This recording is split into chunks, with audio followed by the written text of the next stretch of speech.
are the Monroe County Reporters. Here are your hosts, Jason Harwood and Jacob Litton.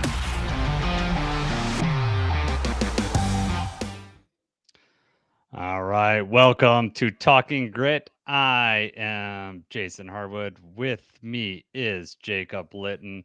We are going to be talking about the Detroit Lions 27-13 loss to the Green Bay Packers. The score may show 14 points, but to me, it felt much bigger than that. It's a very disappointing showing overall. Jacob, how are you feeling on the non-victory Monday? It's never non-victory Mondays are never fun, and we got a little spoiled last year by only having to do this a couple times. So not the way you want to start the season. It's also the losing fashion. Felt like we didn't put up enough of a fight, especially you have it's week one. You kind of lost a little convincingly that you don't like. It's a divisional opponent, and it's also the Packers. I mean, how much worse could that really have gotten? I know. Wait so long in the for the season to start, and it just never felt like it really got started for us. Unfortunately, not wasn't my favorite game, that's for sure. Before we get to talking about this game, and yes, we're going to talk about the highs and lows, mostly lows, but we're going to talk about it all here. If you stick around for us after the podcast, we will be going into some all 22 stuff. So we'll leave that up on the YouTube channel. Probably will not be in the audio stuff. So if you listen to this on Spotify, Apple, or wherever you get your podcasts, uh, after you've given us the 5-star review, go to YouTube, check out, go all the way to the end, and we can go over some all 22 stuff. We're going to try that out this season, see how it looks. Yeah, look for your feedback. Before the game, though, we got some news, didn't we, Jacob? Why don't you tell bro what we want to talk about here? Yes, good news on the surface, I think. So I don't know if everybody got the same timeline that I did, but late at night, get the news alert that Hutch is not going to sign a deal before the season starts. Saturday night, they said Hutch is not going to get a deal done before the season starts, which was not surprising to me. I'm like, well, it's Saturday night. Are they really going to do one at night before the season? I figured they weren't, based on what Brad Holmes said and everything, they weren't very close on it. Less than an hour later, here we go. Ding, ding, ding. Jamison Williams contract extension with the Detroit Lions. Awesome news to be able to lock him up now, especially because of the type of season we're anticipating him having. We think the price may be driven up a little bit. So signing him the way that we did now was awesome. I love it. Locking him down. Love what he brings to the team, into the city. Digging a little deeper, I don't know what this means for the Hutchinson contract, though. And that's where I'm thinking, like, awesome that we got JMO. Not sure where we land with Hutch and why the timeline happened like that. What were your first thoughts initially on Saturday night, though? Well, I was in bed. So the first news that I saw was your text message. It says just JMO, I think was what it said. And I was like, Yeah, right. and I was like, at Probably first I not was what you like, want to wake up to on a well, Sunday I was morning. also like, good thing, bad thing. I don't know what's going on. And then I looked at Twitter and it was just like all my Twitter notifications from Schefter and whoever else. I was like, okay, good thing. Uh, yeah, the whole looking back, I wasn't realizing the timeline, but yeah, looking back, it was like, we're gonna break it down softly that Hutch isn't gonna get done. But here's some unexpected news.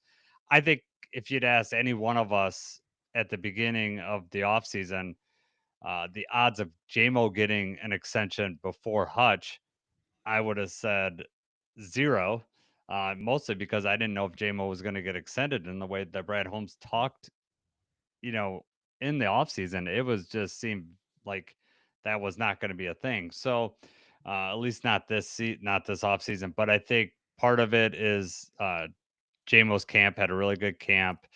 Uh, he has vastly matured. Like just like listening to him talk, like it's still JMO. He's still happy. He's still upbeat, but just very mature. And that just them talking about the leadership skills he's displaying and all that. So I think that's why the Lions felt comfortable locking him up. The numbers on it are interesting to me. 3 years, 83 million, 67 million guaranteed. So the average is around 26.6 million average per year, which puts him around the 13th overall for wide receivers in the NFL right now. That's obviously going to go down as more people get signed. I honestly did not expect him to get under the Amon Ra deal just because how contracts work. And, a guy of his skill set is uh, very valuable to our team, would be very valuable to other teams out there. So getting him locked up at this rate was a big surprise by me. And maybe that's why they've wanted to get it done now. Because if they wait and he has a really good year, his price is going to just skyrocket. Amon Ra signed his deal. He got $77 million guaranteed, 10 million more than what JMO got, and Amon Ra averages 30 million a year. Now, I get it. Amon Ra, you know, all pro, 2 years. If JMO has a season, we're hoping he has a Pro Bowl type season. His price is going to go up. Obviously, it'll be 2 year. If he signed next year, it would be 2 years past Amon Ra's deal. But on the surface, I'm happy with this deal, and it means that we might be able to keep some of those core players around.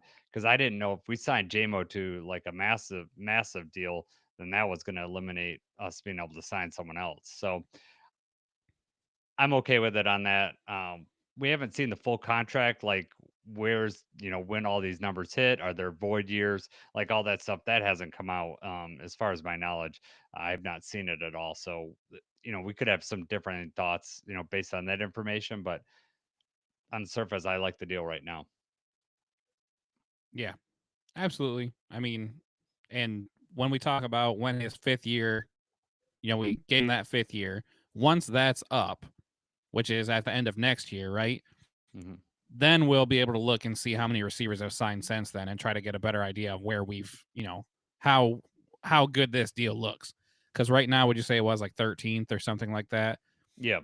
Whatever it ranks, right? Well, I mean, you give it another year or so, and that's probably going to be closer to maybe like 18th. It's going to drop a little bit, and hopefully his production stays up there. Yeah. I don't know what exactly was in it for JMO to sign early on, other than just wanting it to not be a distraction, wanting obviously to get paid now. And Jameson does see Detroit as like a second home. He does seem to love it here. He loves the city. Everybody loves him. So, it's just awesome that it all worked out and made sense. Yeah. I don't know if I would consider it like a hometown discount because like he is signing That's not early. what I said. No, I know that's not. I'm just saying in general, Right. like if someone's thinking, "Oh, we got the hometown discount," I don't think so. I mean, there's advantages for him now. He's getting the $67 million guaranteed. Uh, whether he does anything or not this year, that's guaranteed. He's getting that money. So, uh, I get it that he wants to sign early, but I do feel as though being in Detroit, being around people he's comfortable with, he's talked very glowingly, especially recently, about Dan Campbell and everything that he's done for him and his belief in, JMO. I mean, obviously, we all know about his difficulties that he's had, the gambling and all that stuff. For that, the Lions believed in him through all that time, did not waver in that belief. And the hard work that he is showing throughout camp and all that stuff I think, made it comfortable for them to sign him. So happy about that. Before the game, there were some transactions. Jamarco Jones goes on the IL. He's done for the season. Even Dan Campbell said today it's basically like I don't know if he's gonna. It doesn't sound like he's gonna return. So that means Manu was first time active. Did not see him on the field during. Luckily Decker and Sewell were healthy. We didn't have to see him in there, but I don't know how much worse it could get, to be honest with you. Jacob Sailors signed to the active roster. Um, he wasn't just elevated from the practice squad; he was signed to the active roster. That replaced the Jamarco Jones deal on there, and you may wonder, well, why didn't Dan Skipper get elevated? Well, he didn't practice all week, so there may be some moves this week about getting Dan Skipper up there because I gotta imagine that's you know not priority to have Manu out there. To have Dan Skipper out there would be better. But Jacob Saylor's getting signed to the active roster tells me that Vaki may be a week or two away from coming back. Yes, exactly. That's the first thought I had too. Get him out Yep. there on kick return and everything. But with being an active roster signing, it's got to be more than just this week, right? It had to be more than just that one game. Yep. Which Yeah. is So tough. Vaki yeah, fighting injuries again.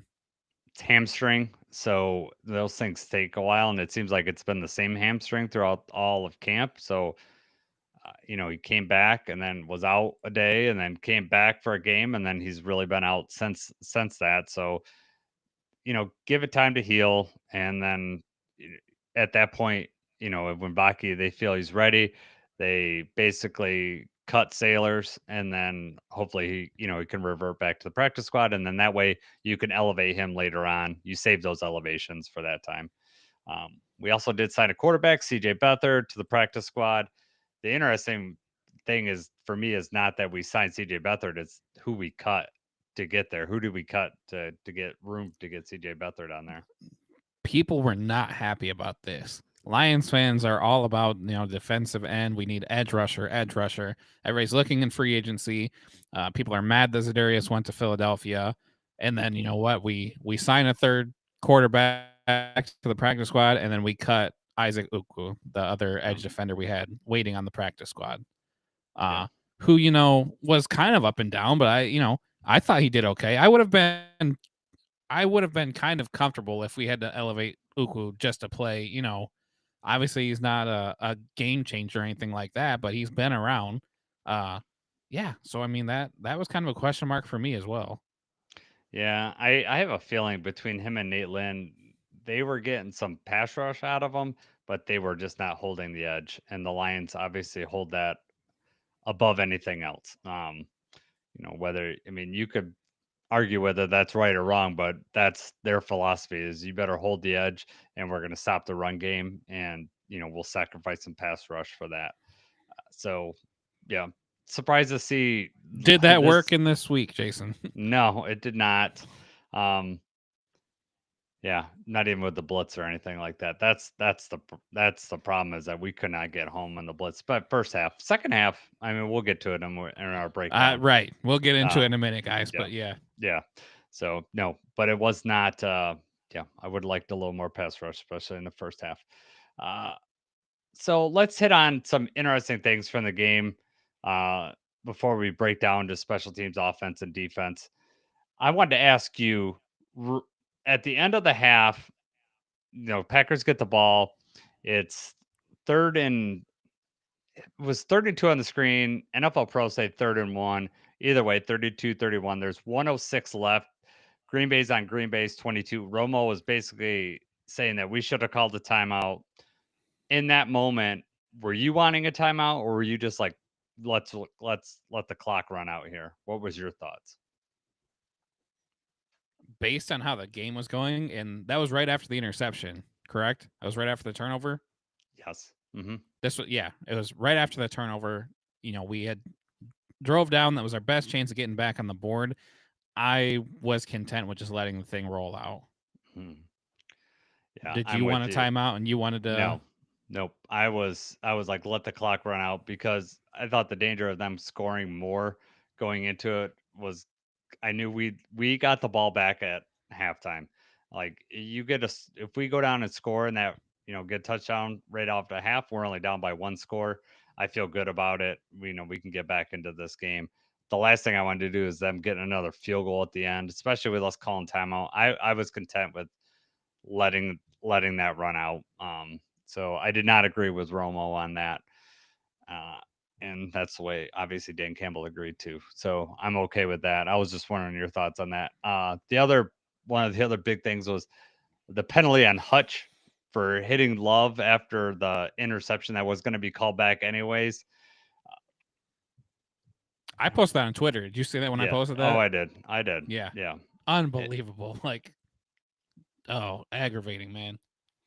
That's Yes. so immediately what I posted on Twitter too for anyone who didn't see it. But what I thought of, you go back to the playoff game where Goff threw the interception and the Commanders linebacker Luvu just heat seeking, trying to find Goff, and then helmet to helmet smokes him, crushes him, and of course nobody sees it and blah blah blah. And it's a pick six too, so it put points on the board.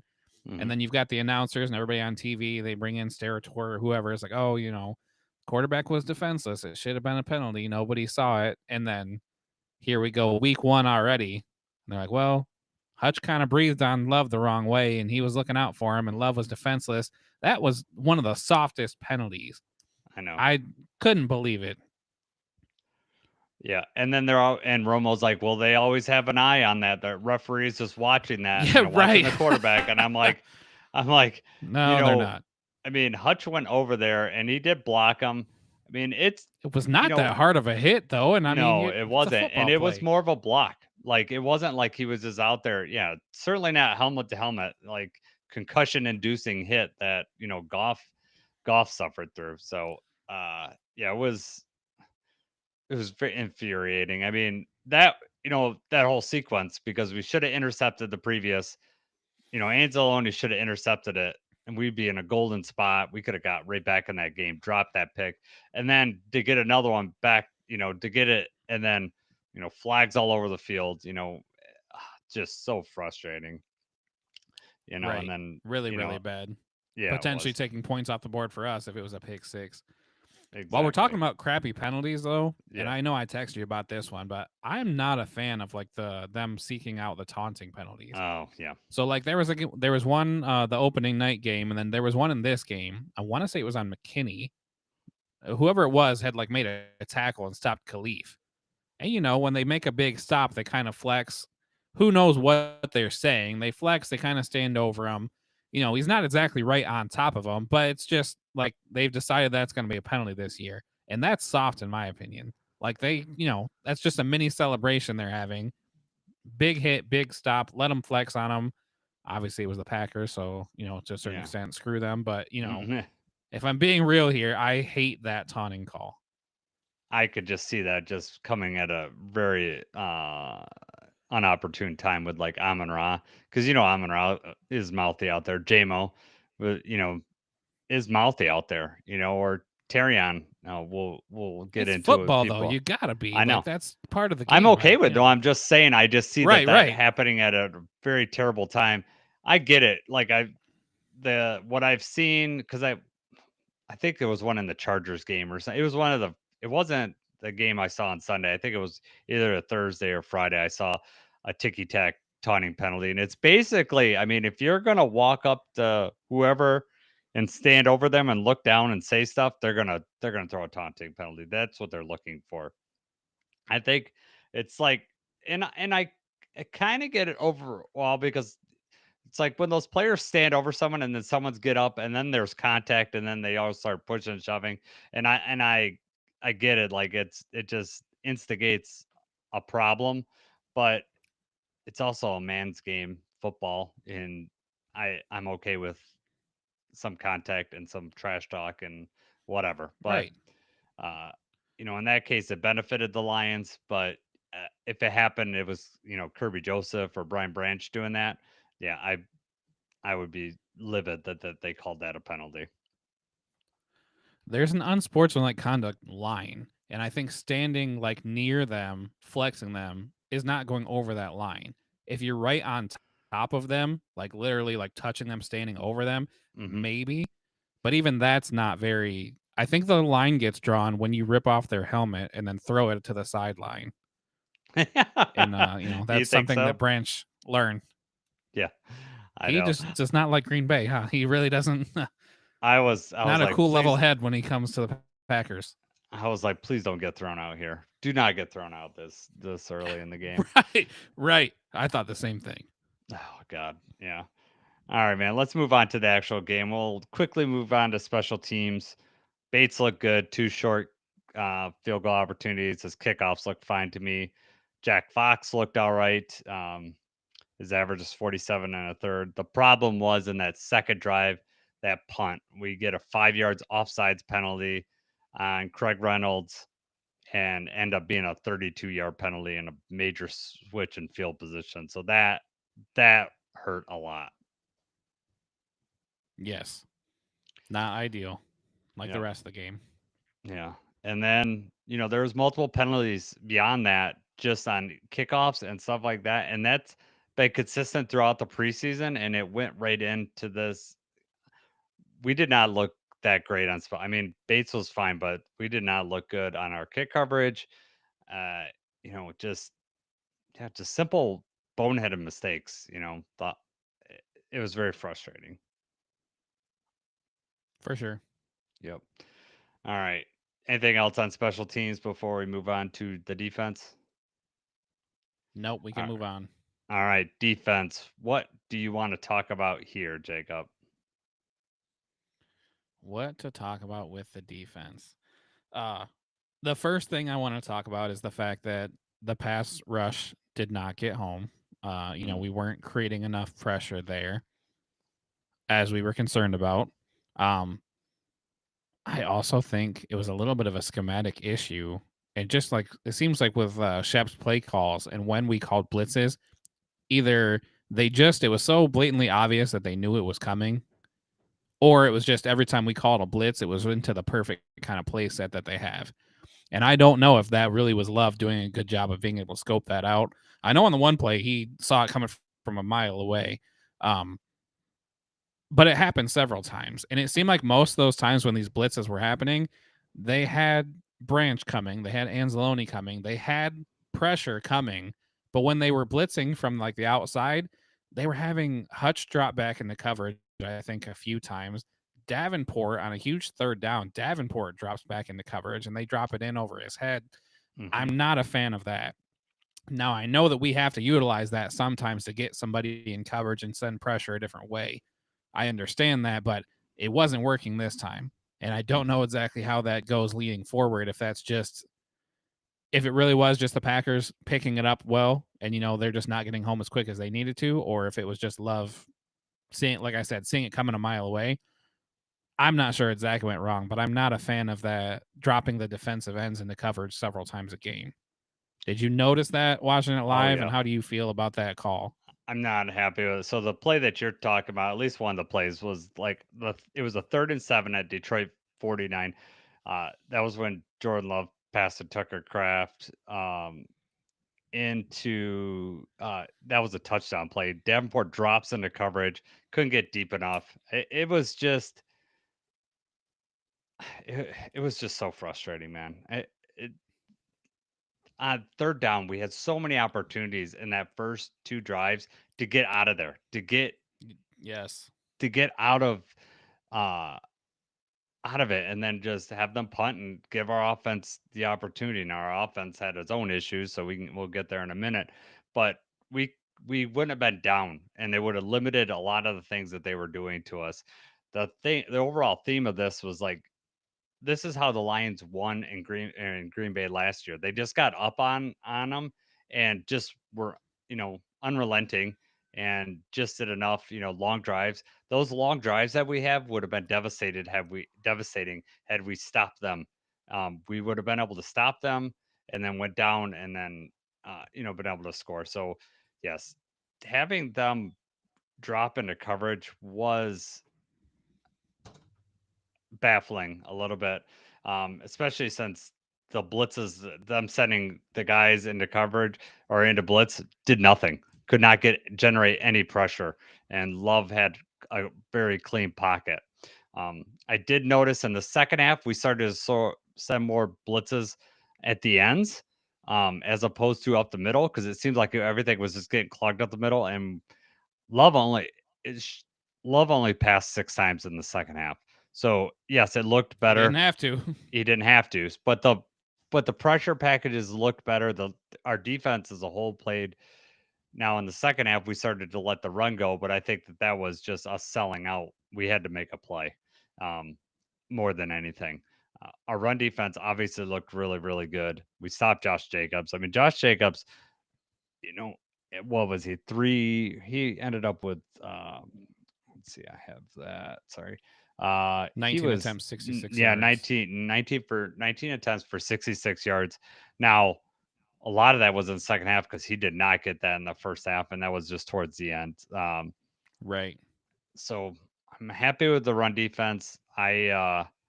Not happy with how the pressure package looked. We were trying to send blitzes, but either they knew what was coming because we telegraphed it and did not time it right, or we were sending them right into the middle of the offensive line, and their backs were picking up. Josh Jacobs is doing a good job picking up blitzers Yes. too. Yeah, it just seemed like, and I mean, maybe it was because we were only doing that in third down situations, but it just seemed like anytime we were bringing pressure, they knew where it was coming from. They knew that it was coming. Mm-hmm. You know, maybe show some pressure, then you drop Anzalone back, or you have Branch in and then have him drop back in coverage and just have 4 coming. Have somebody coming the other way. It wasn't exotic enough. There wasn't like, anything that he hadn't seen before. It was almost too vanilla. Yeah. And it's, because we're talking about the stats for Josh Jacobs, this is one of the ways that stats can be misleading. Because if you look at the game, like if you look at the stats of the game, you would think we held Jacobs to 66 yards, Jordan Love 16 for 22, 188 yards. Their leading receiver had 3 catches, 45 yards. Actually, their leading in yards, Dobbs had 2 catches for 68 yards, but one of those was on 1 grab. You would think, well, you know what? We kind of locked him down a little bit. We probably had a pretty good game there.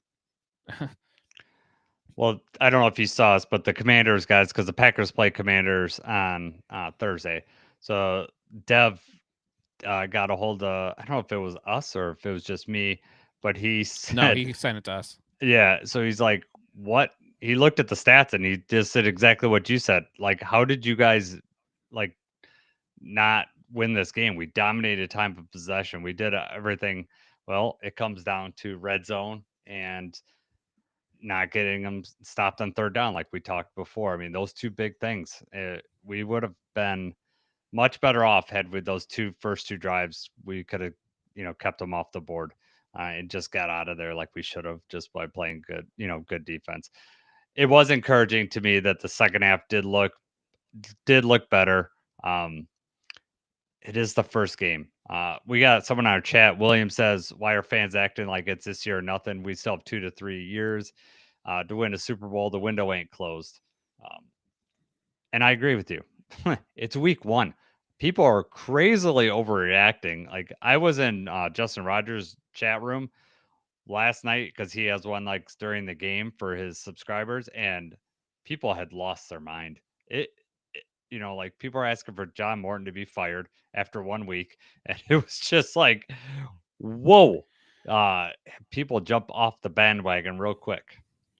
Do you think that every fan base does this like on a similar level to us? Or is it just because obviously we've had so many years where we were not competitive at all? And now it just, for a lot of people, it just seems like it's almost like a dream and they're just waiting to wake up. So they're waiting, like, the second something goes wrong, they're like, I knew it. I knew it. It was a sham. The Dan Campbell era is a sham. Get rid of everybody. Why, I don't understand why people are like that anyway, but it's like, have they just been hurt for so long? They just can't take the good thing? Or do you think that the Eagles fans right now are, calling to cut Jalen Carter or, Mm-hmm. that's maybe I a think bad you're example. 'Cause always Philly going to fans are have ridiculous. those. You're going to always have those people that are loud and they, get attention, whether it's on social media or anywhere else. That's probably with every fan base. I think there is a certain level of a Lions fan that has not experienced, like all of us are in the same boat. We haven't experienced extended winning for a while. And I think you're right with the dream analogy, like, oh, or a balloon. We just popped our balloon because we just lost a week. Like, I mean, I remember 2 years ago when we beat the Chiefs and then we lost against Seattle. People lost their minds then too.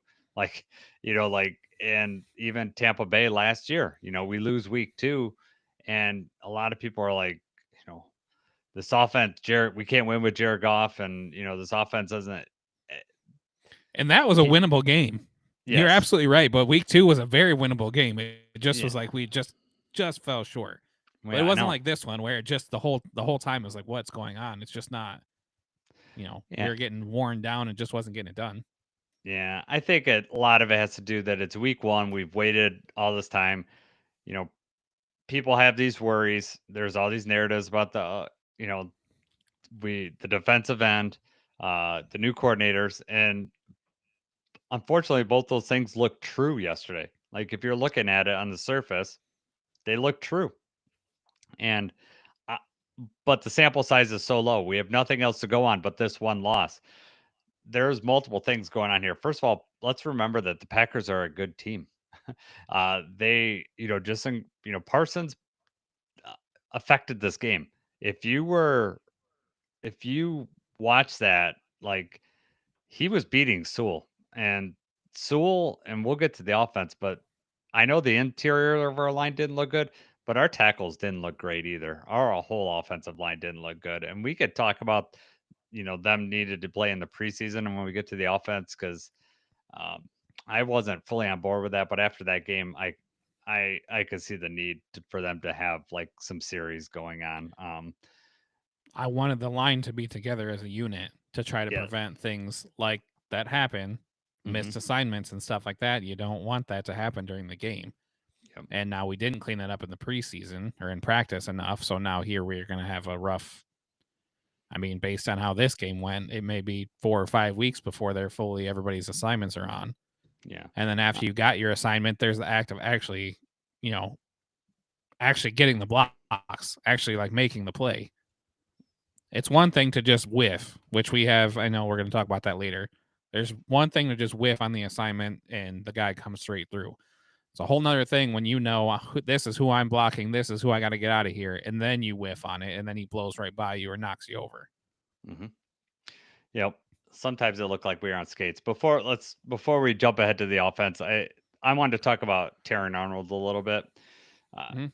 I know he gave up some plays in coverage. He actually had some PBUs too. And watching the tape back, he was very good in run coverage too. He was coming up and laying some wood. So I know he got, you know, he let up that touchdown. That was on that pick play. That, they asked about him, whether he should have, switched out or if the injury caused that. And he said, no, I just had to play better. But if you're seeing that, TA's either got to go over the top um, on that, or they got to have better communication and they need to do a switch. Because if you're going to go underneath like that, I don't care how fast you are, you're never going to catch up to the wide receiver going at full speed there. I want to say that was on a quick play too. So like they broke the huddle, they come to the line, they snap the ball. It was something where they knew obviously that was the play call. That's how they were doing it. That's what they intended. Then from the jump, Yep. and that's hard Yeah. to defend those pick plays like that. And they didn't execute it 100% because I mean Terrion still kind of had a little bit on. He just wasn't able to get there. It was a good throw. It was a good play. I mean, Nope. sucks. Yeah, it sucks. But Taryn had a good camp. I do not think he's toast. Uh, he had some actually really good plays in there. It's just some of that stuff we were not getting any pressure, and that's the thing. Those plays were just developing. It is what it is. But that pick play, that was just a good play call, and Taryn took the underneath route. Probably shouldn't have went above, or they probably should have switched off. So that is what it is. Hopefully that gets cleaned up. Something he was doing in practice that I noticed a lot was that he was finally, being able to recognize when he needed to turn his head and when he was going to make a play on the ball. And I don't think I saw enough of that. I think he was targeted 6 times. I would have to go back and look on it, but I mean, you watched the highlight, or you watched the replays or whatever. Did you feel like he was making play on the ball? I don't know if it was like watching it fully live, turned I around, but noticed. he was making enough of an effort to turn around that he wasn't getting flags. I know that. And that's a Well, big right. difference from last year. I mean, he's not giving out the free 15 yards. Um, I'm okay with it. I'm not overly worried about it. I don't like that he gave up the touchdown on that. And obviously the injury is a worry. Dan Campbell said today that it doesn't look like to be a major thing. Terran Arnold talked in the media, like in the locker room, and generally, if there's an injury like concern, they don't let those players talk on camera like that. So that those two things make me maybe he's not here next week. I don't know, but as far as like an IR stint or anything like that, I don't expect something like that. Right. All right. We let them 3 for 5 in the red zone, which when we get to the offense, it's the opposite. And that's a lot of that's a big part of the game. And they were 4 for 10 in the red zone, but like those 4 plays were in the first like 2 drives, I think, or the first 2 or 2 out of 3 drives. they did not get a third down after that. So we actually buckled up and did our jobs after that. So that's encouraging to me. But we got to start with, when we play the Bears next week, we got to start right away. We can't let Caleb just go down and score. Yes, absolutely. We can't afford to have another game like this one. No. Did it concern you when you saw the Bears just march right down and score a touchdown on their opening drive? Was it just like, uh, yeah. But they haven't Yeah, scored it since then. texted you right away. It was like, man, Yeah. that rubs salt in the wound there, doesn't it? Yeah, it does. It wasn't like they looked great, and Caleb Williams had to scramble a lot. He ran in for that first touchdown, and they have not scored since as of right now. Yeah. 10-6 touchdown. Yeah, they've scored just a half. field goal. Yeah. So, Right. all right. No touchdowns Yeah. except for that one. But Yeah. for us to not score a touchdown until the very last drive, Yeah. and then the Bears to score one.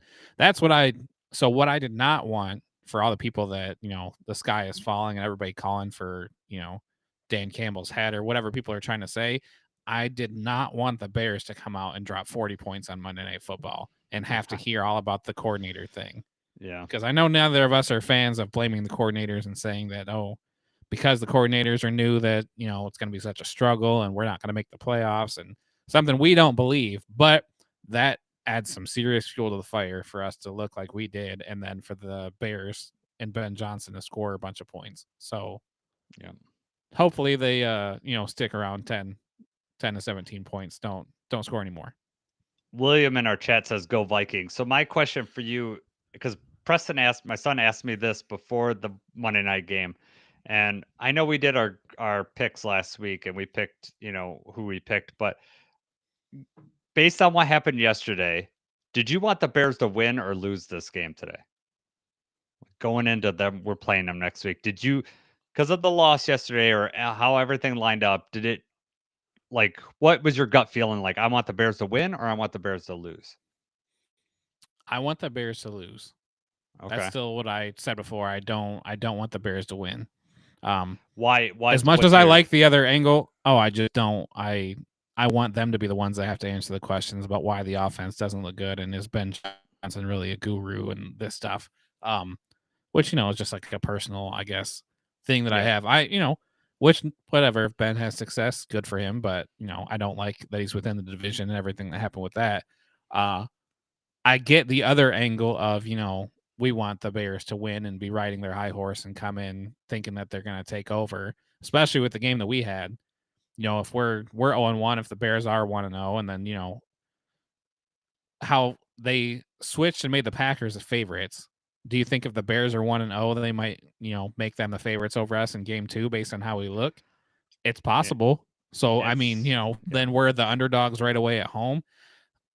I get that storyline. I get that, that might fire up the players a little more, but I would rather the Bears just lose. I was kind of the other way. I want the Bears to win. I want them to go overconfident coming in there. I don't think you heard Dan Campbell. He basically guaranteed a win today. He didn't say I guarantee a win, but he said we will win next week because we have to. And so me, that tells me how urgent he looks at this. You don't want to go 0-2 in the division. I don't want to talk too much on what we're going to talk on Wednesday. But for Dan Campbell to say we will win, like he said will, like it wasn't like we need to win or we're gonna do whatever. He said we will win. That just tells me the urgency that we're speaking of. So I think he's always kind of been like that, though, right? I mean, like you acknowledge the opponent that you have in front of you and that they're tough and everything, but with the team that we have and the way things are ran around here anymore, we go in every week expecting to win that game. I right? think so, but to just say it out loud, like in the presser, like to me, like that was, right. and the fact that he said we will win, like that's not like it's not like we're gonna go in, we plan on winning, or we whatever. It's we will win, and I think he knows he doesn't want to go start the season 0-2 in the division, especially to the Packers and then to his former protege Ben Johnson. We don't want to do that. So, yeah, I kind of wanted the Bears to win. Year. Yeah, go ahead. when last year I was just gonna say when it was like week 14 or something, he was like, "Well, we've got 7 games left or whatever," and it was like the perfect amount where if we were playing in the Super Bowl, Mm-hmm. and then everybody Yes. thought really highly of that, like, "Oh, I'm playing the Super Bowl already." It's like, of course Yep. he is. Yeah. No, I get it. So, Full Slate says Brad Holmes is overrated. The 2024 draft was a wash. No pass rush. The arrogance of Brad Holmes is shown. The shin is off. Trench players, Sewell and Hutch, only players Brad has gotten right so far.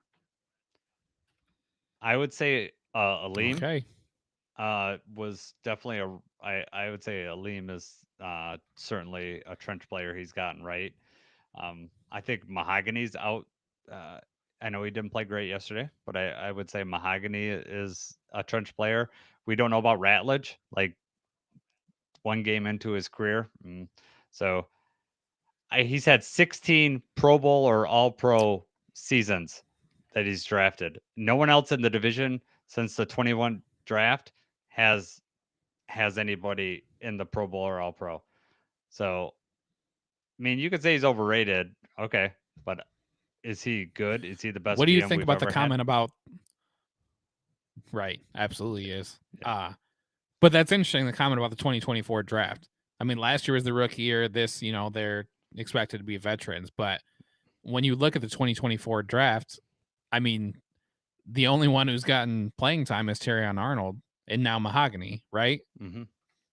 Rakestraw's hurt. Manu, we still don't know. Vaki, Wingo. So it's interesting that right now, this is year 2, 1 game in, and we're going to say it's already a wash.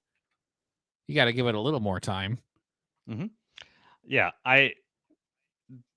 okay, because one of those guys isn't an All Pro or Pro Bowl player already. You've had one season and one game. Like, no, I know that the Eagles came up with Cooper and Quinion Mitchell, and that has looked good. So yeah, but who knows if those guys would have came in and played defense the way the way the Lions play defense, whether those guys would have looked good playing man as much as Terry and Arnold did last year. I don't know. It's an argument to have. I don't know where you're saying Brad Holmes is overrated. Like I think that's depends on the eye of the beholder on that. He's the best GM we've ever had here. I'm fully happy with his job. Is he perfect? No. Does he make mistakes?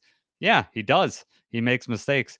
But I could tell you his third round player he got last year that people were up in arms about has looked the part so far, and he certainly had a memorable first catch yesterday.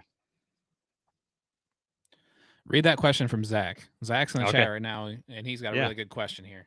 All right. First off, Yep. William. So William says the Bears were supposed to be great last year. I'm just not buying the hype. That's true, but if you remember, the Bears had a lot of one possession games last year, and they had a lot of games that they were in and just fell short. And maybe with a better coach and better decisions, they would have won some of those games and been a playoff team. And they have had a lot of pieces, so it would be wrong to say that they're not a threat at all right now. But yeah, sorry. Good comment from William, but Zach, I want to visit what Zach says. All right. Zach says, seeing the Jets in our game yesterday, should we have offered Tana Engström the OC job? Very interesting, didn't? very good question. Yes, Who's to say that's we what I didn't? was going to get at. We don't know. My feeling is Morton was the man early on, but we don't know this. He might have wanted a new start. He may wanted to not have Jared Goff. We don't know, right? Oh, okay, that's an interesting angle. I did not think of that. Everything good we have going for us, top offense, and you think Tanner said, I don't like Jared Goff. I'm not saying that. I'm not saying that at all. But I'm just saying maybe he wants a different quarterback. That's what you implied. Maybe I did imply that. But yep, Jared Goff has his limitations, and maybe he preferred someone that's more mobile. I mean, or maybe he was really hoping Aaron Rodgers would stay. He wanted to coach Aaron Rodgers, right? That's who I'd want to coach. Doubt it. Were you nervous seeing Goff run away from Parsons, that Goff was going to get destroyed and fumble the ball? Oh God, I just were. That play you seemed like it was in slow motion. Like, oh my God, I knew he was going to get sacked. I'm like, just get your first sack. That's what I was pissed off about, to be honest with you. I'm like, he's getting his first sack first off. I was really hoping I didn't care if anybody else. Rashawn Gary could have gotten 3 sacks. I just didn't want Parsons to get one. Right. But that's just me. Well, he being only played petty. the one play in the first quarter. So I was like, okay, wow, they're really not going to use him very much. And then he played more. Well, they were up by like 2 scores, and he's playing with 3 minutes left. That blew my mind. I'm like, you're gonna slow play him at the first half, but now essentially meaningless snaps at the end of the game. You're playing him. I didn't get that at all. Right. Back to the Tanner Engstrand thing. That's Yeah. an interesting question because that that would have been easier, right? Just to elevate both him and Shep. Then you're really having the continuity. Then you don't, Johnny Moe obviously has been in the building before. He's back. Zach says Jared Goff needs to stop skipping leg day. Zach, I've told Jason this several times that I just wish that Goff would, in the offseason, work on some more mobility, work on some more strength, get a little faster. Jason doesn't think so. Jason just wants him to keep doing what he's doing. I don't think it's going to make a difference. He's not going to be a scrambler. Maybe not, but you don't have to be stuck in the mud. Yeah. Look at all 32 teams. Look at all the starting quarterbacks. And then, I mean, honestly, other than Aaron Rodgers now, I think that we are one of the only ones that do not have a mobile quarterback. You don't have a threat of him taking off quickly. If he takes off, it's wide open. Mm-hmm. Yeah. Anyway, I think that we probably did have discussions with Tanner for the offensive coordinator job. If we didn't, then it probably on the surface seems like a mistake. There's also something else to kind of pump the brakes with it just being week 1, just because the Jets had a really good game. And, we does not really, doesn't tell the whole story for how the whole season's going to go. No. Let's go to the offense. Okay. Cause it leads right in. The reason why we didn't have a good game yesterday, offensive line, I believe had very little to do with Johnny Moe, had to do with our offensive line. We could not run the ball. And that is how we can get into short yardage, and then they were able to pull their safeties back and rush just 4, and then have 8 guys into cover, or they were able to have 7 guys in coverage and still be able to get pressure on Goff, and Goff had nowhere to throw it. And he had no time for any of those plays to develop. Dan Campbell even said today, we wanted to get deep shots in, but you also have to have time, and we had many missing opportunities or missing assignments. And that's what it came down to me. It was the offensive line. Offensive line play was not good. And it was, like I said earlier, it wasn't just the inside offensive lineman. Decker and Sewell did not look great either. Sewell had his moments. It was kind of fun seeing him and Parsons go up against each other. Parsons got the better of him a few times, but Sewell also held his own. I don't think that Sewell had a bad game. I think, you're playing one of the best edge rushers in there. Mm-hmm. But when you flip it over to Decker, there were plenty of times it just seemed like Decker did not, both in run blocking and pass protection, Decker was just not playing at a high level. And I don't know if that's an injury. I also noticed a lot of these guys were slipping on the ground. Mm-hmm. And I don't know field conditions, how much of that had, the Packers, Jordan Love actually fell down. I think Jacob slipped on a run as well. Gibbs running outside fell down. Hutch on one play where he actually may have been able to get into the quarterback falls down. Decker, I mean, he literally looked like he was on ice, just got pushed and like he's just sliding down trying to stay up.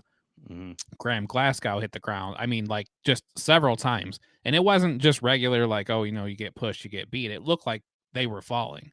So I don't know about, field conditions, if that had something, something to do with it, but really, really concerned with the offensive line play after 1 week. Mm-hmm. I think they can get that cleaned up.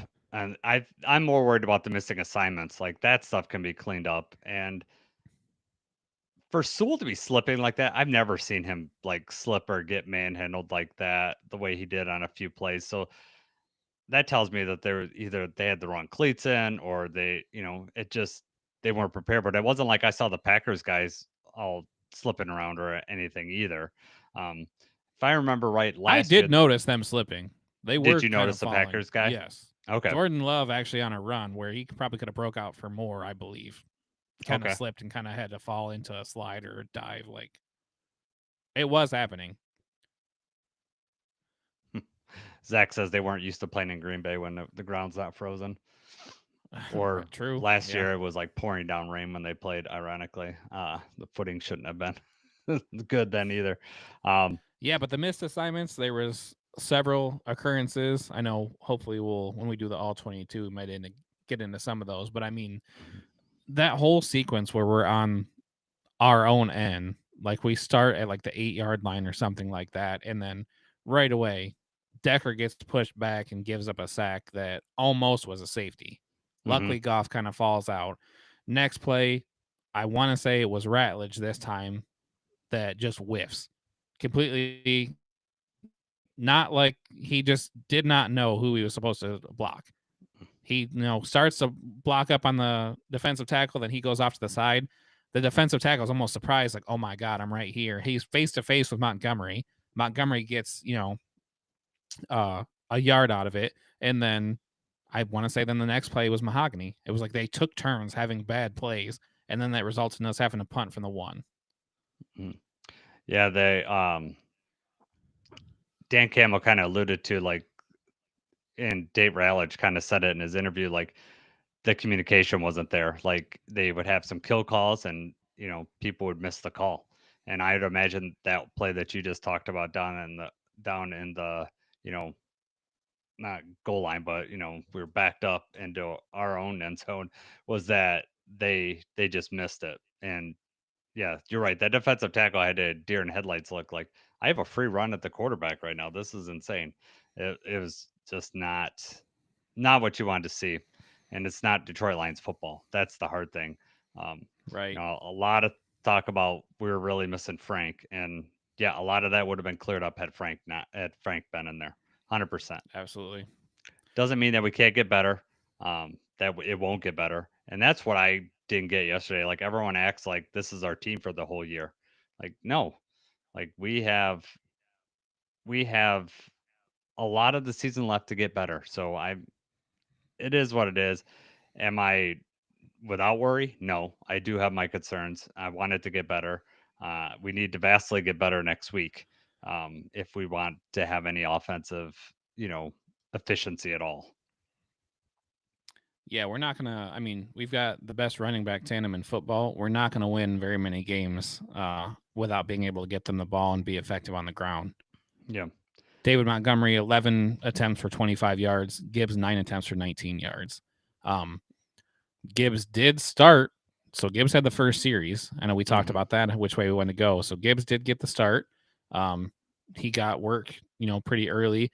He also started off the second drive too. I don't know if you noticed that, but he, back-to-back drives. And then, so I think Gibbs was in on the second drive, I think he was in for 2 or 3 plays by himself.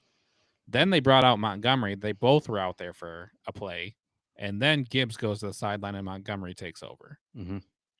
Did you like that? That you care about that at all? Did you notice that? It's fine. I did notice that Gibbs was out there for the first 2 series. Montgomery looked like the more effective runner in this situation. Like, and so I want to go back to the stats. You said Gibbs was 9 for 19. You realize he had a long of 14. So that means he was on his other rushes was 8 for 5 yards. Like, right. not Unheard of. That unbelievable. And then you go with his catches. He had like 10 catches for like 31 yards, which was an NFL record for that many catches for the least amount of yards. I mean, he was getting, a lot of those were just screen passes, and some of those were he was losing yards on those. I think only like 2 or 3 of those catches were designed to do that, though. Most of those catches were on checkdowns.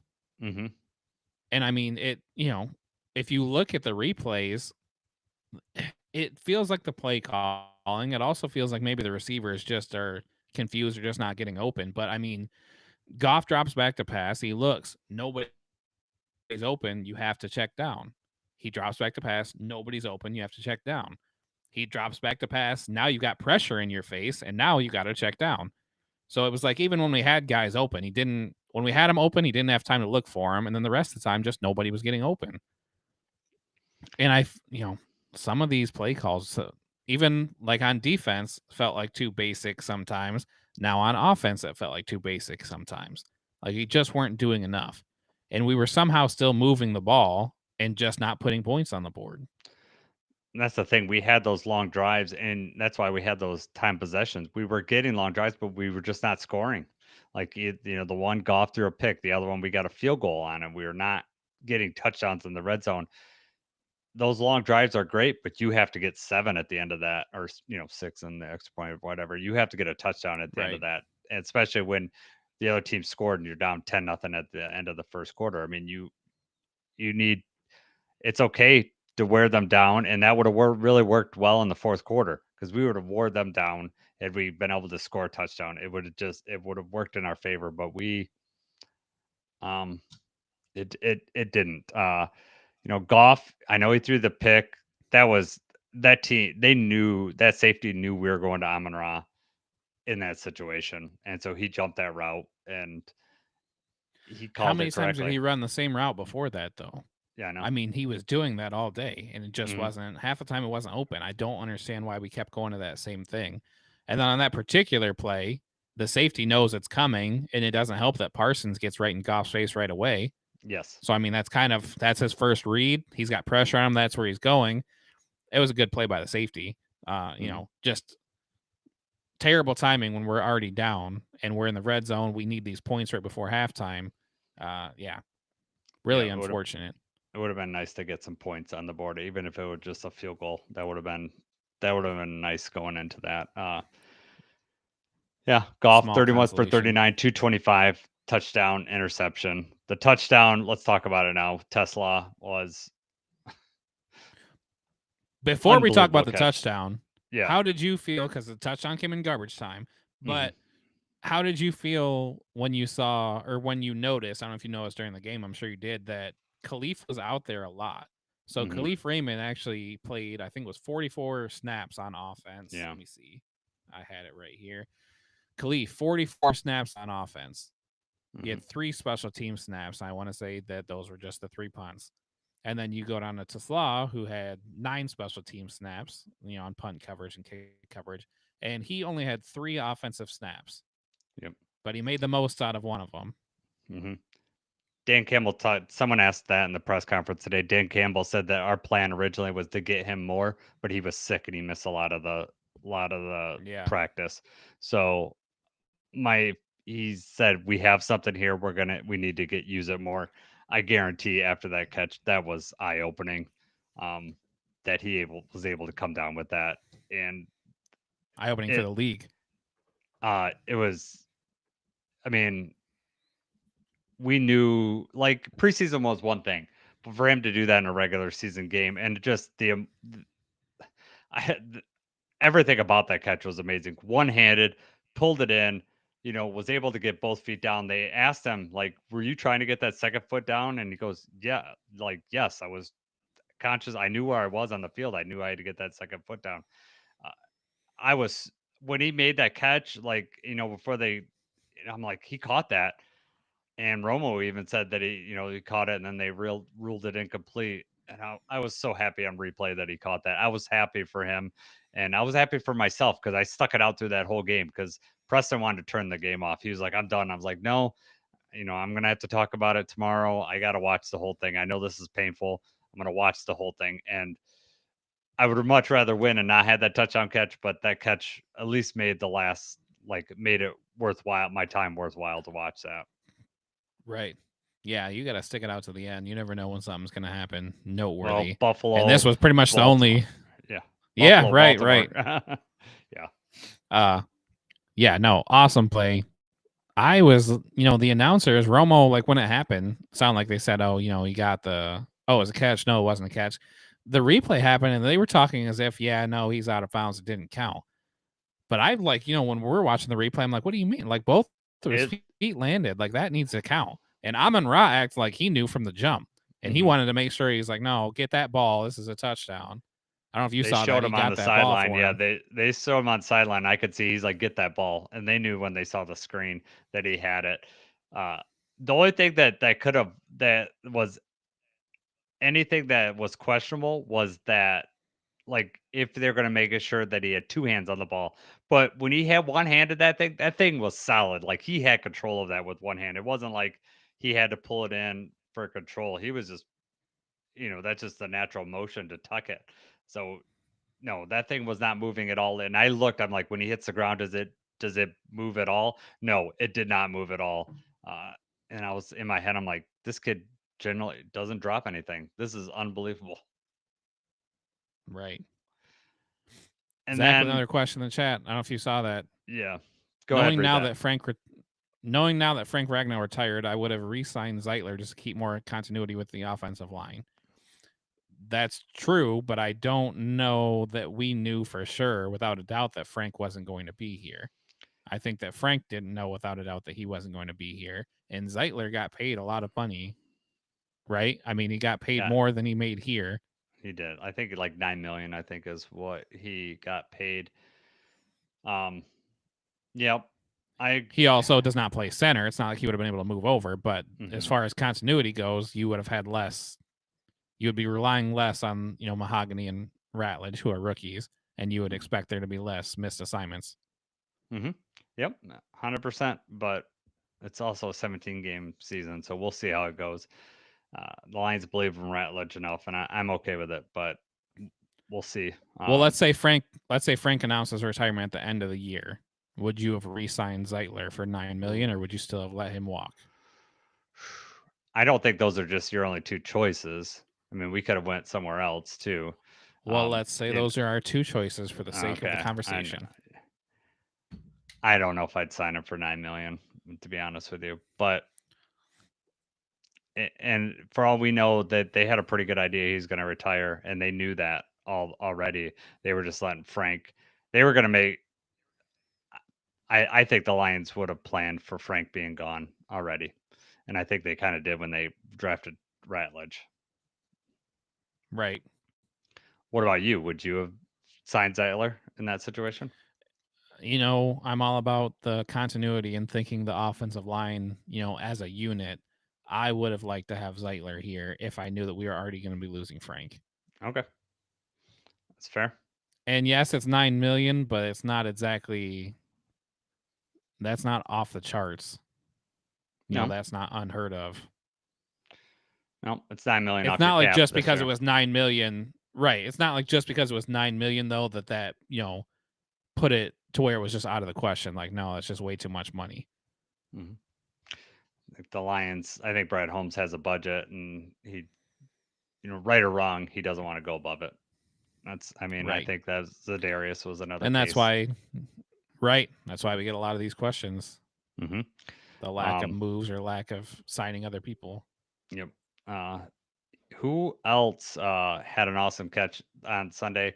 But Amon Ra had that nice catch on the sideline. That was a beautiful, beautiful play. Get both feet in. I love that catch. You can usually count on Amon Ra to have some things like that.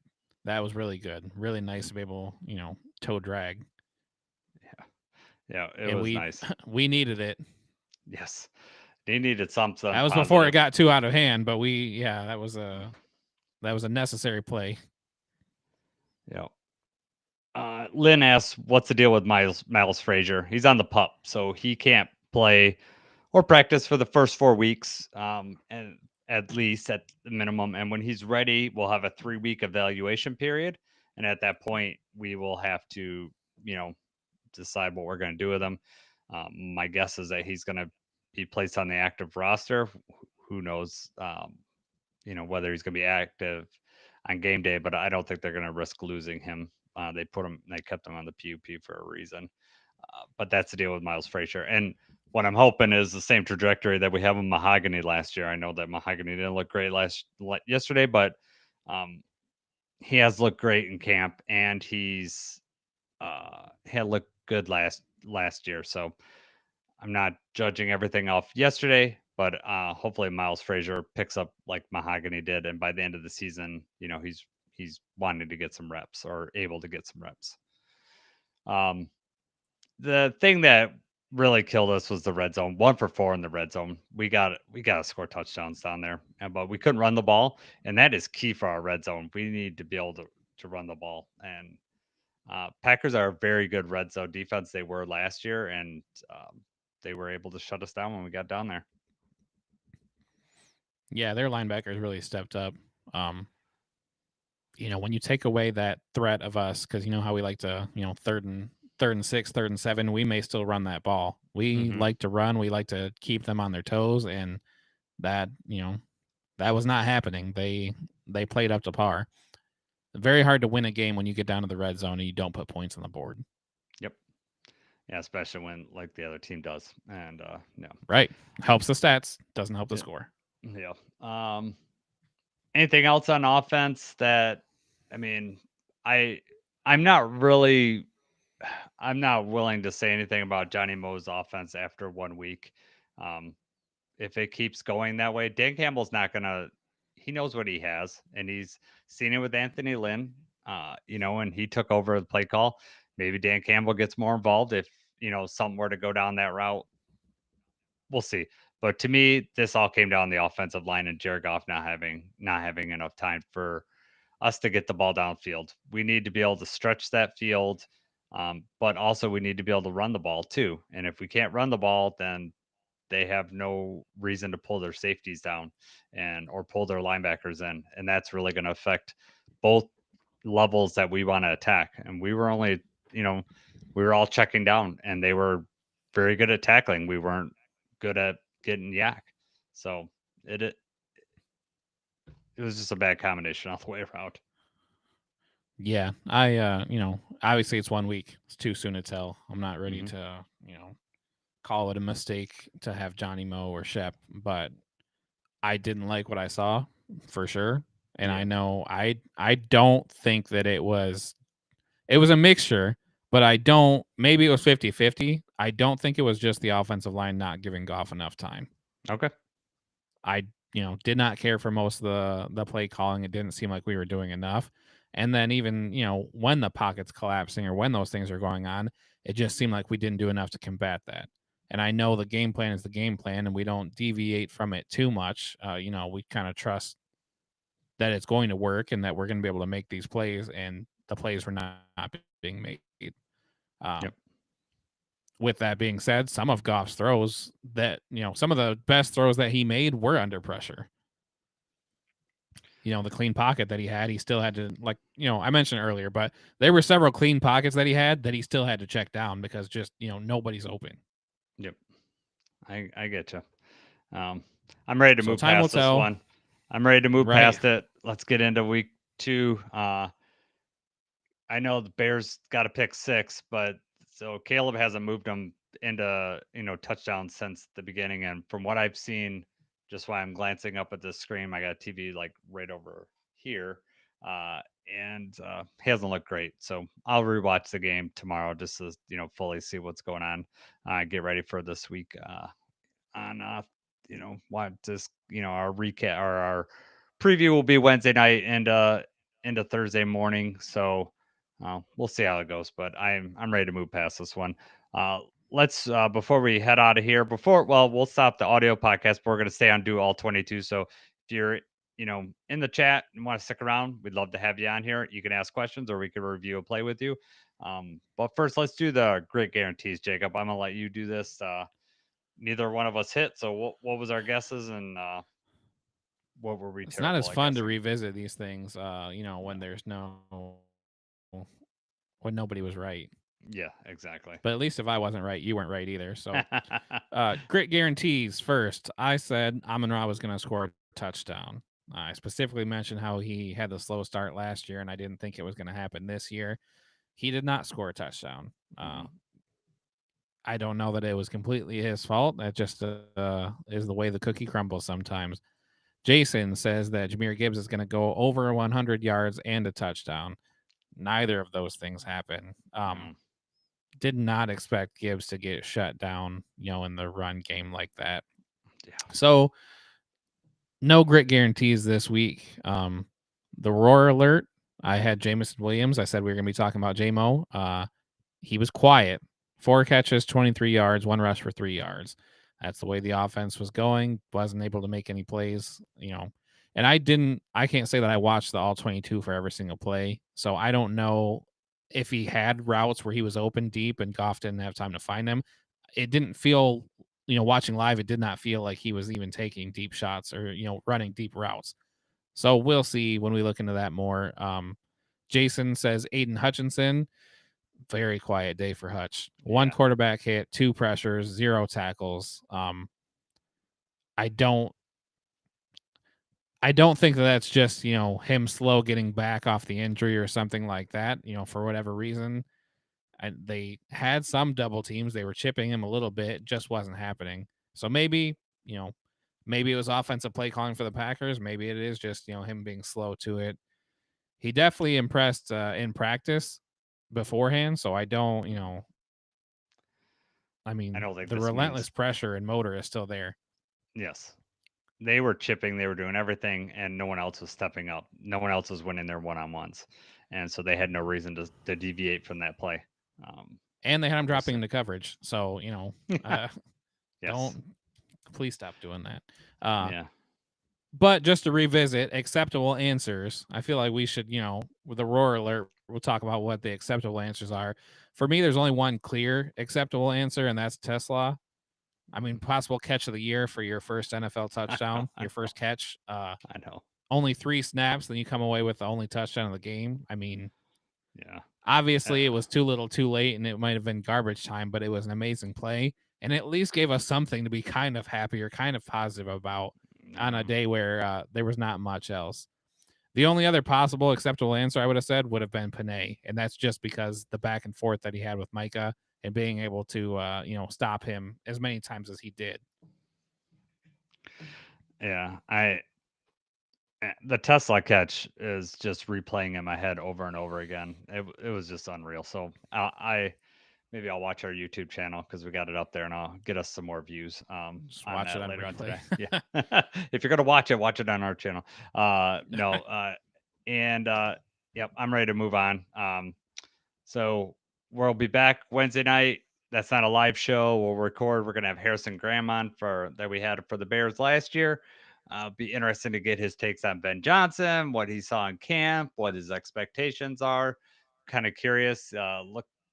This game's it's 17-6 with 6:39 in the third quarter yet. So this game is far from over. So I don't know what the result of this game is. So it might predicate his mood depending on how this game ends up here. But check us out there. And then if you're in the chat, you want to stick around, and we're going to do some all 22 here. You can ask us to review a certain play or, ask questions, and we'll go from there. But as of right now, we're going to end the audio podcast. For Jacob, I'm Jason. Go Lions. All right, man. What's the first play that you want to review? Do you want to go through the touchdowns that we gave up first, or how do you want to?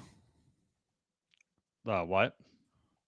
Do you want to go through the touchdowns that we gave up first, or do you want to just start from the first quarter and we'll just go through? Oh, yeah. It doesn't really matter. I mean, I wanted to go through the first quarter. Yeah, first quarter. 6:05 left, I think, is on third down. Okay. You want to go all the way down to that one? Is that bypassing the one that you had? No, that's fine. We can do that one. Let's see. Yeah, 6:05. That is, that one. Yeah, that's one of my plays. All right. I'm going to get this up. What? All right. Maybe I signed out. Hold on. I was probably signed out because bear with me here. All right. All right. 6:05. There. There we go. All right. All right. Sideline view. Hold on. Let's. So this is a play where Love comes up to the line. He points out where the blitz is coming, and then he wants the ball quick because he sees what's going to happen. He sees where the pressure is coming. Branch is down close to the line. You've also got Anzalone kind of creeping up, which is kind of impressive to me that he's pointing that out, because I don't, like, when I'm watching this, I don't know what the giveaway for Anzalone would be. I don't know if he's just hopping a little or if he's antsy. Love points it right away. He knows they're coming up the seam, and he wants the ball quick. Yep. Play goes off. There they go. Yep. This is Davenport, right? Yes, that's where That's Davenport drops. He can't get far enough. Look at all this area over here. They're playing zone on this too. These guys, I mean, look how much room's in this level. Like there is no one, in this 5-yard radius right here. Right. And then Meek gets the catches on him, Meek, but I mean they're playing cover 3. They have now this is a good shot. This is going to show you the blitz here. So right here, Branch is the one that gets the furthest, but he's not even close because the ball's out by then. Now, how different? Look where Davenport drops and see if he had went. So, Reader starts the inside, then he goes outside. Yeah. That frees up the guard to go back in the middle, and the ball just comes out so quick. I don't know that it would have made much of a difference, but I think playing man on third down when you're going to send a blitz like that probably would have worked a little better if you know they're going to get rid of the ball quick. I mean, it almost was too easy. Yeah, it was bad all the way around. I don't like that call. I don't like why you're pulling. I mean, pulling Davenport out for coverage, just I don't know, blows my mind. If you're gonna do something like that, Derek Barnes should have been the one on the edge. Mm-hmm. Yep. Davenport is not. He's not there to drop. I mean, there's no way he would have got there quick enough. I mean, even if it was a short kind of a screen pass, I don't know. I mean, he's just not fast enough to be able to get out there. That's not what he does. That's not who he is. All right. What's the next play you want to look at? You want to go through the other third down ones. Do you want to do that while you're? Nope, that's fine. I'm okay with it. So let's do what you want to do next here.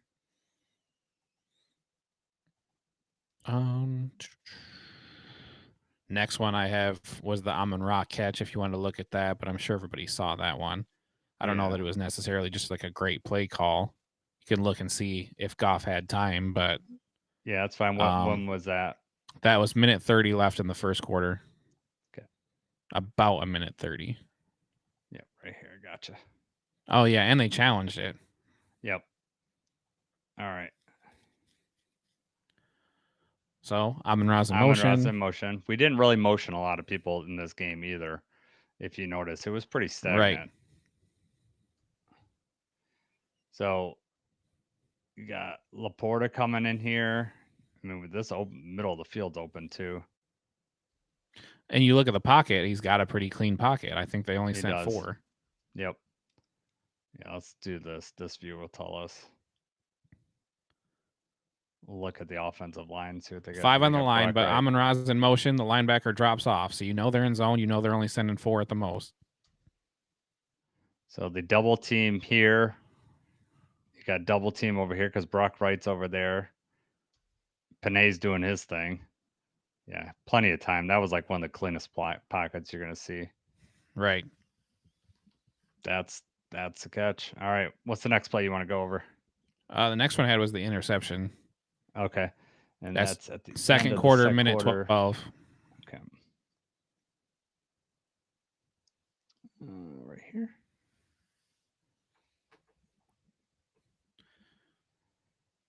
And so we'll look at Amon-Ra because that's who it was thrown to. But look at the other routes that are being run on this play. Laporta goes in motion. They're playing off. Just, yeah. All right. Straight routes, pretty much. Laporta cuts over. I mean, Laporta, if he could have, I don't know how much time he had, but Laporta was his man there. Look how much he's got, and he sat right in that hole. The pressure got there so quick, he had to throw to Amon-Ra, who I imagine was his first read because that's who he was looking at first. I mean, Panay got beat on that, like bad. But also, Goff could have sidestepped that too. if he steps Right. outside, because like Parsons Yes, committed. exactly. Parsons committed all the way to the inside, and that's one thing you could do if you don't have a running quarterback. You got someone that can run. That's a terrible play because that would have left that whole side open. Um, Um, watch, I want to yeah. watch Sewell get beat on this. It's like Sewell thought he was going to go around the outside, and then Parsons just like he oversets, and then oh Yeah, it was man, just a move, just a quick little yeah, move. I mean, it was nice. yeah, yep. If you flip it back around, JMO is like a delayed start. And I don't know if that's just with the intent on him being open or if that was with, because Laporta was supposed to be coming back. Minute 12. Yeah. When you watch the ball snap, JMO does not go right away. He waits for Laporta.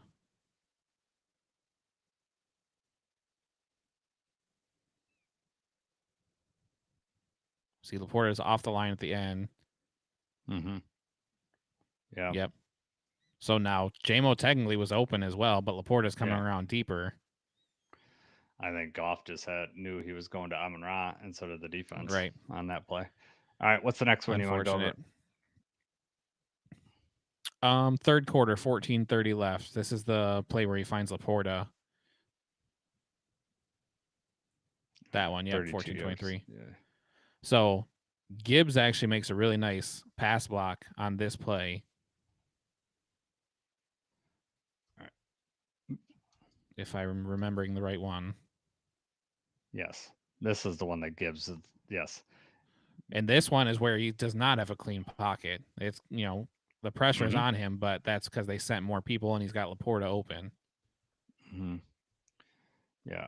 Let's go back. Yeah. Watch Gibbs just man. Yeah.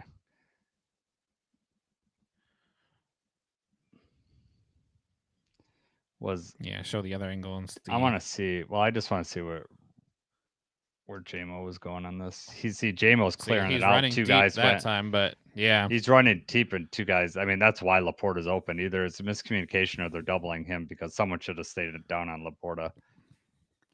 This would be a good angle. It's play action too, so I mean,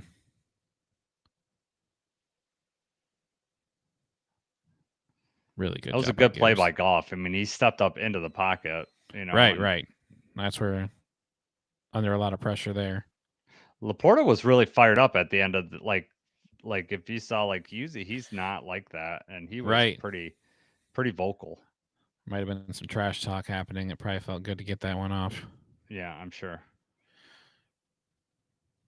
I've got third quarter 5:46.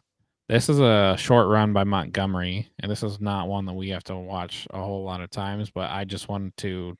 This was one of the ones that just felt like Decker whiffed on, and I don't know if this was him sliding or if he just. All right, we can watch this, but the end zone view will be. Oh yeah, no, he just misses him. Yep.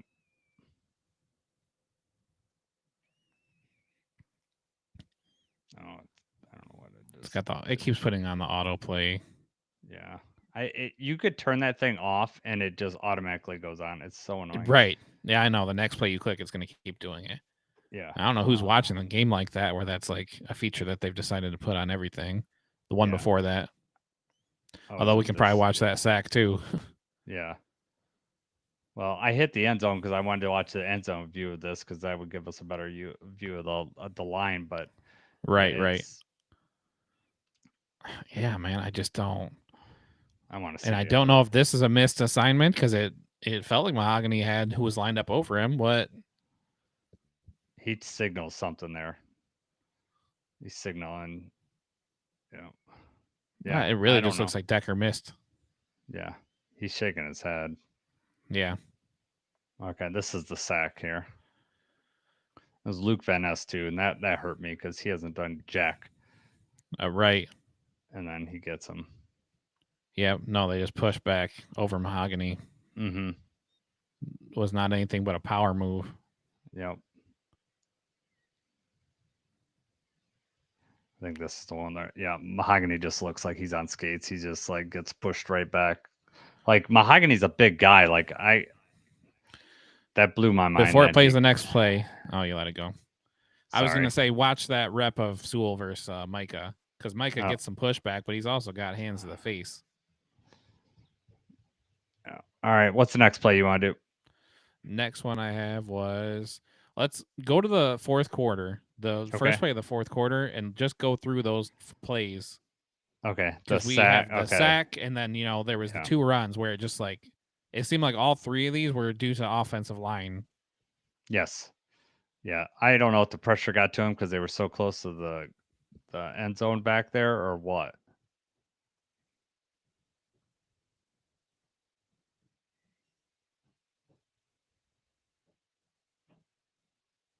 I want to see the end zone view, but Right. Uncheck autoplay next play so it doesn't. Yeah. Good call. Yeah, finally. Well, it's just dumb that you can't just turn it off automatically. Like, it's stupid. All right. Yeah, Ratledge just, I don't know what Ratledge is doing on that play. He's just standing around Rewind with it no again. one. I didn't see. I was looking at Alright. Panay that time. Yeah, I know. That's fine. It'll. Here, I can. That wasn't Well, I mean, Ratledge's fault. no, that wasn't Ratledge's fault, but I'm saying he's not even like, Well, isn't his even- guy went. Yeah, that switch right there screwed him up. Also, Glasgow is on the guy over Tate, right? Well, let's see. Yeah. So All right. Glasgow's got that guy. Tate's blocking over, and then is that Van Ness that was on Panay that went outside? All right. Yeah. So Panay's kind of driving him outside. And then look at Decker. Decker Yeah, he just got bullied. I mean, Decker didn't get his hands on him till too late. Right. He's Watch. already in his chest. He just, once he got in there was nothing Decker could do because the defender gets his hands on him first. Watch. Boom, boom, pushes his shoulder back, and That's tough to watch. That's like Yeah. he had the one hand inside first and Yeah. then power move. All right. So Yeah. then we go to the next play. The next 2 plays are both runs, and they both are just whiffs, let just me- bad.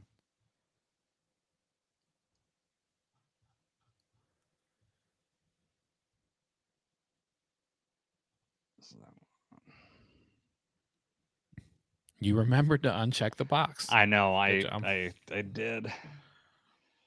I get so mad when I'm doing play review and I forget to do it. So this is a play by the linebacker Cooper, which is a nice play, but I want to see. I feel like This is what I wanted to watch here. All right.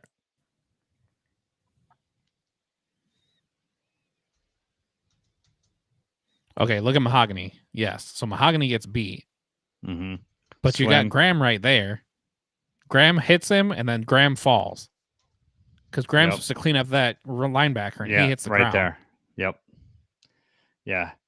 Yeah, he's got to So hit. it's not he's that the gotta- play call wasn't there. He had to chip that guy, and when he's supposed to go clean up the linebacker, he fell. Yep. You're 100% right. Right there. Sucks. I mean, Mahogany missed his block. So then, Graham is there to kind of bump. But, the I mean, play's coming honestly, it towards doesn't him. really matter that he missed that because he did enough to get him out of the play. Because by the time that happens, Graham should be up on the second level blocking that linebacker. And then, Yes. Montgomery's running in this area. Like, I mean, he may not be getting a huge game, but he's getting more than We're a getting yard. out of the end zone, and then we wouldn't have Yes. to do what we did the next play, which Yeah. was another run. And then this, I believe, is when Ratledge just misses his block. Or misses the assignment. Like, he just doesn't.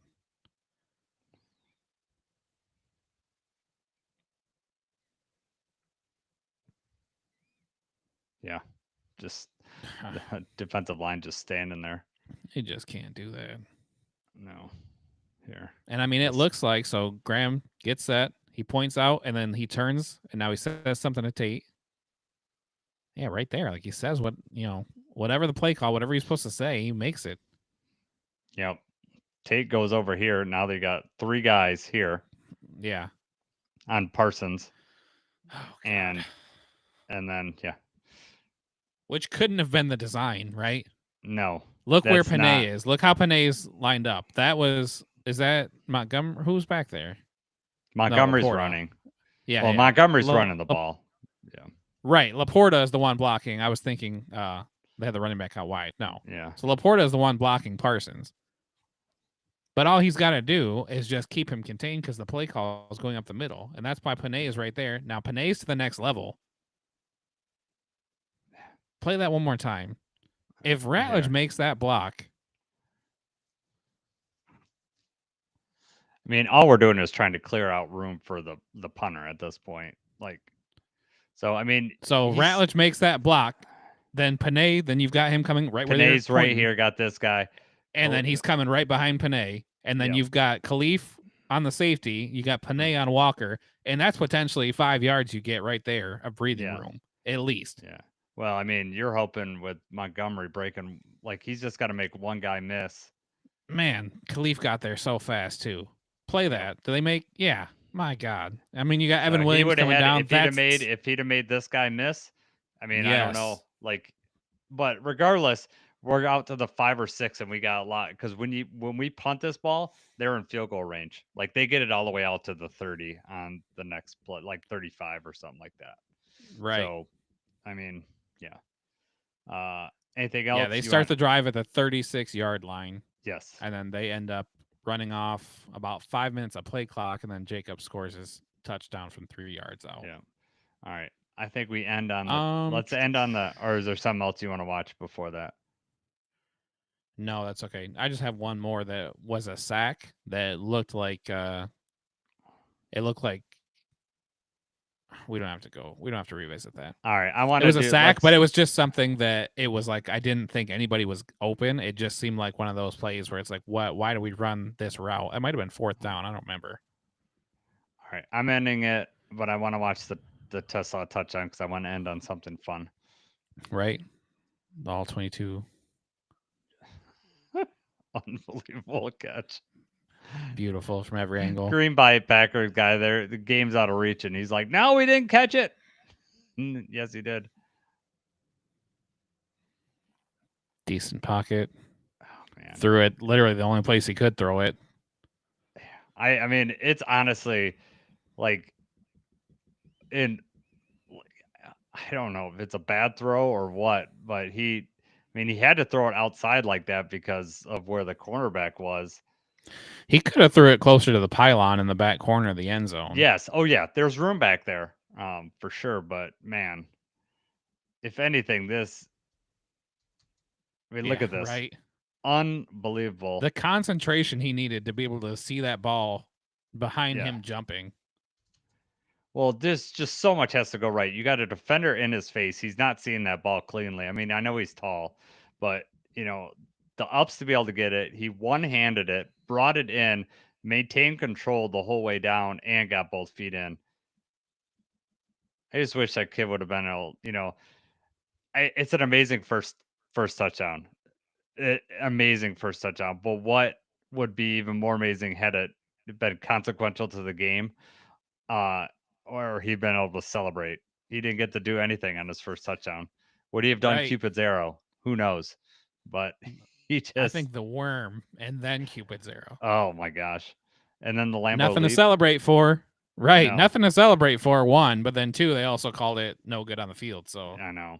And he had to wait for it. But at least he got the ball. I mean, if in the broadcast you see them, Amon-Ra and him, and Amon-Ra's trying to get that ball. So Vikings scored a touchdown, so it's 17-12. They're going for 2 now. 12-13 left in the game. So right.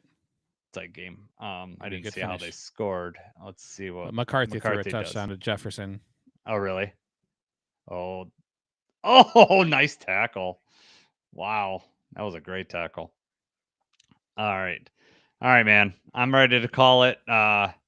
Everyone that stuck around with us, hope you had a good time. And we'll do this next week. Hopefully we do this after a win, and we got a lot more really good plays to look at instead of right. There's so many plays. We'll spend an hour going over all the great things. Yeah, exactly. Break it down. All right, man.